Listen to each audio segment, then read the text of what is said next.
नमस्कार विद्यार्थी मित्रांनो, साईश कोचिंग क्लासेसमध्ये तुमचं सगळ्यांचं स्वागत। आज इंग्लिश विषय युनिट क्रमांक 3.3 stopping by woods on a snowy evening या कवितेचा आज आपल्याला इथे अभ्यास करायचा आहे। सो कवितेचा जर भावार्थ पाहायचा असेल किंवा ह्या शब्दाचा अर्थ पाहायचा असेल, what do mean by stopping by woods on a snowy evening, म्हणजेच हिम भरल्या अशा सायंकाळी वनराईमध्ये संध्याकाळचा किंवा त्या क्षणभर एक विश्रांती, असं इथे त्याचा अर्थ आपण अपेक्षित अर्थ घेऊ शकतो। चला तर विद्यार्थी, मग आपण पाहूया या कवितेचा भावार्थ। Stopping by woods on a snowy evening, जे कवी रॉबर्ट ली फॉरेस्ट 1874-1963 हा त्यांचा कार्यकाळ। Okay, so was an American poet, हे एक अमेरिकन कवी होते। He is highly regarded for his realistic depictions of the rural life and his command of American colloquial speech. Okay, जर याचा शब्दशः जर अर्थ आपण आता बघायला गेलो तर हे जे कवी आहेत यांची बोलचाल जी आहे ती अमेरिकन ग्रामीण जीवनावरती आधारित आहेत आणि त्यांनी या अमेरिकन बोलचालीच्या माध्यमातून ग्रामीण जीवनाबद्दल यथार्थ चित्रण इथं करण्यात केलं गेलेलं आहे। He is one of the most popular and critically respected American poets of 20th century, आणि 20व्या शतकातील हे अशी प्रसिद्ध आणि आदरणीय असे हे कवी आपण म्हणू शकतो। आणि त्यांच्या ह्या सगळ्या कृतीबद्दल he receives 4 Pulitzer prize for poetry, Pulitzer नावाचं जे पारितोषिक आहे कविता पुरस्कार, हे 4 पुरस्कार त्यांना मिळालेले आहेत। In this poem, the poet describes a little incident happening in a snowy evening. As a traveler, the poet is fascinated by the beautiful scenes in the woods. He stops to enjoy, but his mind urges him to go on. आणि अशा पद्धतीने या कवितेमध्ये कवीने छान पद्धतीने हिवाळ्यामध्ये हिमवर्षाव होत असतानाचं वर्णन इथे केलेलं आहे। आणि अशाच या हिवाळ्यामध्ये हिमवर्षा होत असताना संध्याकाळच्या वेळेला त्या जंगलातून किंवा रानातून जात असतानाचं विलक्षण अनुभव कवीने इथे सांगितलेला आहे। आणि त्याने हे क्षण कशा पद्धतीने आनंदित घालवले आहेत याचं वर्णन या कवितेमध्ये केलेलं आहे। सो पाहूया आपण कवितेचा भावार्थ आणि अर्थ समजावून घेण्याचा इथे प्रयत्न करूया। ओके, सो इथे जर तुम्ही पाहिलं तर आता काय सांगितलं गेलेलं आहे आपल्याला तुम्ही पाहू शकता इथे, his house is in the village, sorry from here, whose woods this are I think I know, his house is in the village though, he will not see me stopping here to watch his woods will fill up the snow. पाहायला गेलं तर कवी ते म्हणतायत की ही जी woods म्हटल्यावरती ते आपण म्हणू शकतो की एक स्मॉल फॉरेस्ट म्हणू शकतो किंवा जंगल म्हणू शकतो किंवा उपवन असं आपण म्हणू शकतो, असं म्हटलं तरी काही हरकत नाही आहे इकडे।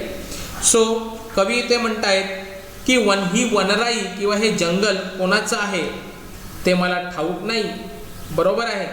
ओके, तर दूर खेड्यामध्ये जे घर आहे त्याचं जे घर आहे, आणि आता ही जी हिमराई आहे किंवा वनराई आहे ही हिमवर्षामध्ये काय होत आहे, नाहून निघत आहे, आणि हे मनोहर दृश्य मी पाहून थपकून पाहतो आहे, त्याला मात्र ते कधीच समजणार नाही। Okay, now next stanza, my little horse must think it queer. Okay, my little horse must think it a queer to stop without a farmhouse near, between the woods and frozen lake, the darkest evening of the year. Now queer means what, की ते unusual म्हणू शकतो, strange म्हणू शकतो किंवा विलक्षण असं आपण इथे म्हणू शकतो। सो जर इथे तुम्ही शब्दशः अर्थ जर बघायला गेलात तर पुढे जाऊन कवी असे म्हणतायत की अशा या घनदाट आणि गारटलेल्या किंवा गोठलेल्या तळ्यावर या वर्षाची सर्वात गर्द अशी काळोखी संध्याकाळ आज मला पाहायला मिळते, बरोबर आहे। आणि कुठेही काय नाही, एखादे घर नाही किंवा निवाऱ्याची जागाही दिसत नाही. मी हा असा अचानक अवेळी थांबलेला पाहून माझ्या घोड्याला मात्र काय झालेलं आहे, एक संभ्रम पडलेला आहे. My little horse must think it queer. येतं लक्षामध्ये. So next stanza, he gives his harness bell a shake to ask if there is some mistakes. The only other sounds the sweeps of easy wind and downy flag. The harness bell म्हणजे काय, bell tied in the neck of horse to control it. म्हणजे घोड्याला आपण गळ्यामध्ये जी घंटा बांधतो त्याला control करण्यासाठी. अँड डाउनी फ्लेक मीन्स तर फॉलिंग स्नो म्हणजे अलगद असे भुरभुरत पडणारा असा एक बर्फ, इतिहास आपण याचा अपेक्षित अर्थ घेऊ शकतो. पुढे जाऊन कवी असे म्हणतात की कवीच्या मनामध्ये येतं की घोडा त्याला विचारतोय, तू इथे का बरं थांबलाय. म्हणजे ते घोड्याची गळ्यातली घंटा वाजून घोडा जणू काय त्याला विचारतो, तू इथे का बरं थांबलाय, काही गडबड तर नाही ना, there is no some mistakes. Okay. त्याच वेळी काय होतंय की त्याच्या त्या घंटेच्या किणकिणीच्या जोडीला मंद अशा वाऱ्याच्या झुळकेचा आणि पिसासारखा एक बर्फाचा तुकडा पडल्याचा आवाज तिथं येऊ लागतो. पुढे कवी असं म्हणतायत, जरा थोडी लँग्वेज हार्ड आहे मान्य आहे, पण आता काय आहे की कविता तर आपल्याला समजून घेणं गरजेचंच आहे. The woods are lovely dark and deep but I have promises to keep and miles to go before I sleep and miles to go before I sleep. Robert Frost. Okay. पुढे कवी असं म्हणतायत की अशी ही जे जंगल आहे किंवा वनराई आहे ही किती मनोहर आहे, त्याचं सौंदर्य जणू मनाला काय करते, भुरळ घालते आणि असं वाटतं की काही वेळ इथेच व्यतीत करावा, इथेच रेंगाळत बसावं, इथेच राहावं. मात्र कवीला काय होते की आपल्याला जाणीव करून देतोय की असा हा जो विसावा हा तुम्हाला, हे जे क्षण आहे हे तुम्हाला किती हवे असे वाटतात आणि आयुष्यात असं एक ठिकाण तुमच्याही आयुष्यामध्ये पाहिजे आणि ह्या आयुष्यामध्ये ह्या ठिकाणी नुसतं थांबून चालणार नाही आहे. तर स्वतःला देखील काय करा आणि इतरांना दिलेली देखील वचने पाळण्यासाठी इतर अनेक कार्य पार पाडा आणि कार्य करता करता पुढे चालत राहायचे असते.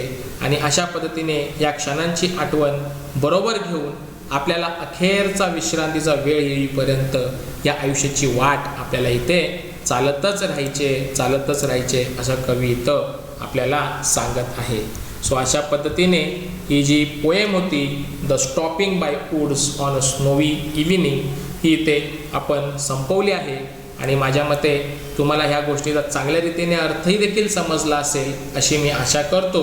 आणि या कवितेचं भावार्थ तर तुम्हाला मी ते सांगितला, छोटी कविता होती त्याच्यामुळे काही जास्त याच्यामध्ये डिस्कशन पॉईंट ऑफ व्ह्यू असं जास्त काही नाही आहे. पण जाता जाता तुम्हाला एवढंच सांगेल की ह्या कवितेचं ॲप्रिशिएशन तुम्ही लिहा आणि ह्या कवितेचा अर्थ चांगल्या पद्धतीने तुम्हाला समजले अशी मी आशा करून इथे थांबतो.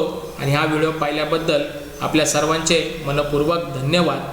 दुसरी गोष्ट अशी की आपला हा व्हिडिओ जर तुम्हाला चांगल्यापणे आवडला असेल तर सबस्क्राईब करा, लाईक करा, शेअर करा आणि आपल्या मित्रांना देखील सांगा, जेणेकरून या व्हिडिओचा इतर मित्रांना तुमच्याबरोबरच चांगल्या रीतीने फायदा होऊ शकतो. सो पुन्हा एकदा thank you very much for watching this video.